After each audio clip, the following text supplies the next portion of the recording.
درود حکیم وہ لفظ ہے جس میں محبت بھی ہے، جس میں ادب بھی ہے، جس میں بندگی بھی ہے، جس میں سعادت بھی ہے۔ درود حکیم کے ذکر کو کبھی بھی عام مت سمجھنا، یہ وہ عمل ہے جو زمین والوں کی پکار کو عرش والوں کی پکار کے ساتھ جوڑ دیتا ہے۔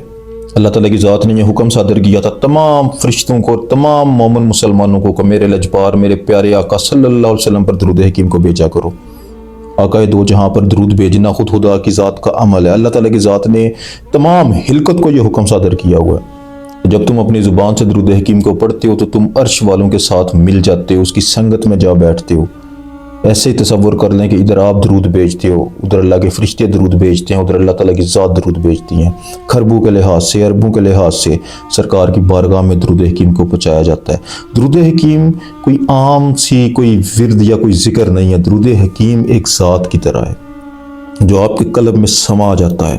اور یہ دل میں سما جانا اور ہوتا ہے اور یہ زبان پہ جاری ہونا اور ہوتا ہے۔ بہت ہی خاص دل ہوتے ہیں جن کے اندر درود حکیم کو اللہ تعالیٰ کی ذات اتارتی ہے، خاص لمحے ہوتے ہیں جس وقت درود حکیم آپ کے لیے ایک سہارا بن جاتا ہے۔ آج کی ویڈیو میں آپ کے ساتھ 8 ایسے لمحات ڈسکس کروں گا، ایسی کنڈیشنز ڈسکس کروں گا جس وقت درود حکیم خود بہت تمہارے دلوں میں سما جائے گا،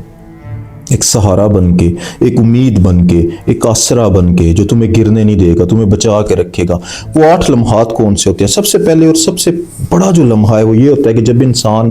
تنہائی کو پسند کرنے لگ جاتا ہے۔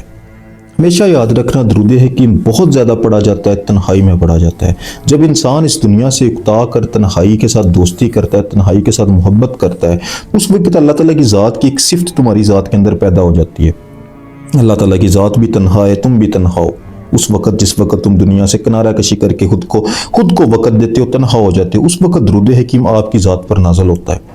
انسان بڑھتا ہے، اس وقت اللہ تعالیٰ کی ذات ایک سبب، ایک وسیلہ کھڑا کرتی ہے تمہارے لیے، اور وہ وسیلہ جو کھڑا کیا جاتا ہے وہ اس لیے کیا جاتا ہے کہ تم خدا کی ذات تک پہنچو، اور خدا کی ذات تک پہنچنے کے لیے سب سے بڑا وسیلہ سرکار دو عالم ہے، اور سرکار دو عالم کے قریب ہونے کے لیے سب سے بڑا وسیلہ درود حکیم ہے۔ تو اللہ تعالیٰ کی ذات درود حکیم کو اس وقت تمہارے دل پہ نازل کرتا ہے جس وقت تم تنہائی سے محبت کرتے ہو، اپنی روح کو فیل کر رہے ہوتے ہو۔ تو پہلا یہ لمحہ ہے جس وقت اللہ تعالیٰ کی ذات کرم کرتی ہے اور تمہاری ذات کے اوپر درود حکیم نازل ہو جاتا ہے۔ اس کے بعد دوسرا، انسان پہ ایک وقت ایسا آتا ہے کہ انسان کو اپنے عیب دکھائی دینے لگتے ہیں۔ کوئی انسان جو اپنے آپ کو کامل سمجھتا ہو، جو مغرور ہو، اس کی زبان پر، مغرور زبان، مغرور ہونٹوں پر کبھی درود جچتا نہیں ہے۔ ایسا بندہ جو اپنی ذات پر عیب تلاش کرتا ہے، جس کو اپنے عیب نظر آنا شروع ہو جاتے ہیں، اللہ تعالیٰ کی ذات اس پر درود حکیم کی نعمت کو اتار دیتا ہے۔ اس وقت درود تمہاری ذات کے اندر جگہ بنا جاتا ہے۔ تیسرا، ایسے بندے جو عاشق مزاج ہو جاتے ہیں، عشق کی چنچل میں جو اتر جاتے ہیں لوگ۔ دیکھو، عشق اتنی بڑی ذات ہے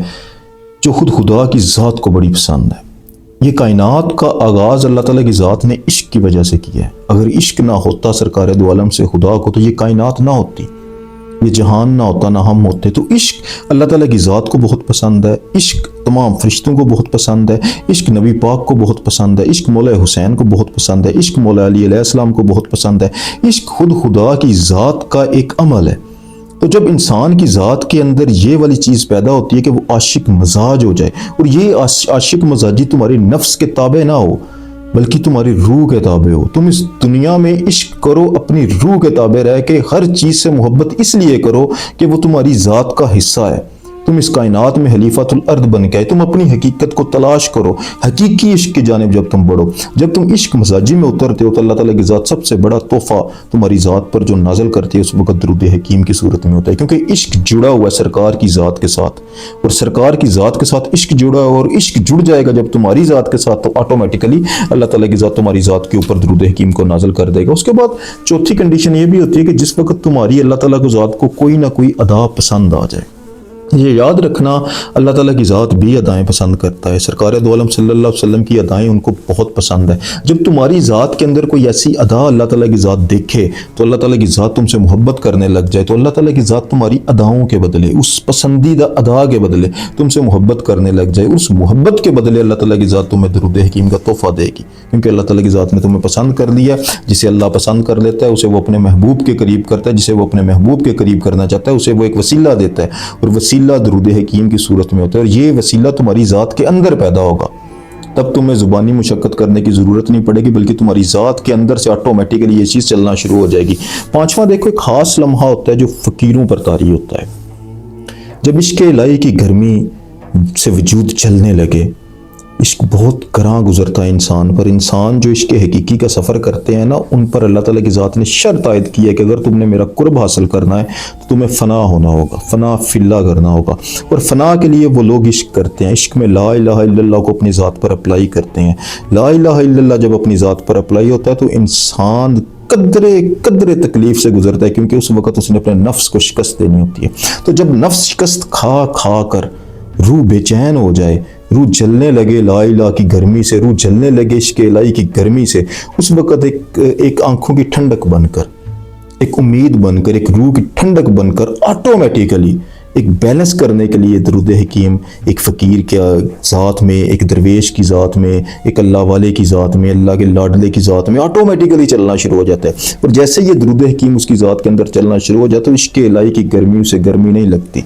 وہ آگ ٹھنڈی آگ محسوس ہوتی ہے، اسے اپنے نفس کی جو عیاری ہے اس سے چھٹکارا پانے میں درود حکیم بہت بڑا سہارا دیتا ہے، تاکہ وہ پھٹے نہ، اس کا کلیجہ نہ پھٹے۔ درود حکیم ایک سہارا بن کر اس پر طاری ہو جاتا ہے۔ چھٹی ایسی کیفیت ہوتی ہے جس وقت انسان خوف کھا جائے، انسان ڈر جائے انسان اللہ کے قہر سے، ڈر جائے انسان قیامت کے دن سے، ڈر جائے انسان دوزخ کے خوف سے۔ انسان کی ذات پر وہ خوف جب طاری ہو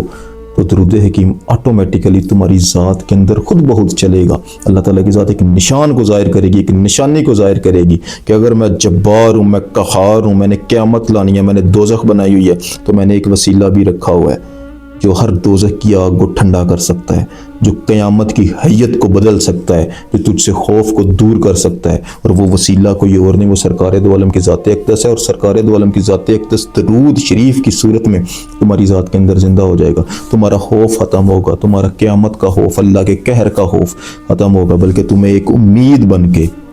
ایک آسرا بن کے، ایک سہارا بن کے درود حکیم اپنا آپ بتائے گا۔ اس وقت بھی انسان کی ذات کے اندر درود حکیم جگہ بناتا ہے، خود بہت چلنا شروع کر دیتا ہے جس وقت انسان خوف میں مبتلا ہوتا ہے۔ ساتواں ایک ایسی کنڈیشن ہوتی ہے جس وقت تم اپنی روح کو مکمل طور پر گناہوں سے تھکا دو۔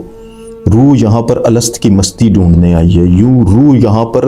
واپسی اپنی ایک خلیفۃ الارض کی شکل میں کرنے کے لیے، لیکن تم اگر اسے گناہوں کی لت ایسی لگاؤ کہ وہ دب جائے، وہ تھک جائے، وہ ہار جائے، وہ ٹوٹ جائے، اس وقت روح آٹومیٹیکلی درود حکیم کا سہارا لیتی ہے، کیونکہ درود حکیم ایک ایسی چیز ہے جو تم ایک کلینزنگ پروسیس کی طرح تمہاری باڈی کو صاف کرتا ہے، تمہارے خیالات سے منفی سوچوں کو ختم کرے گا، تمہارے وجود کے اندر موجود شیطانیت کو ختم کرے گا، حناس کے ڈیرے ختم کرے گا، دل کی سیاہی کو ختم کرے گا۔ تو جب تم اپنے آپ کو گناہوں سے تھکا دو گے، اس وقت بھی درود حکیم روح آپ کی آٹومیٹیکلی پڑھنا شروع کر دے گی، آپ کا لگاؤ اس جانب کو جائے گا، ایک خوف کی صورت میں جائے، ایک مقناطیسی طاقت کی صورت میں جائے، انسان آٹومیٹیکلی ڈائیورٹ ہوگا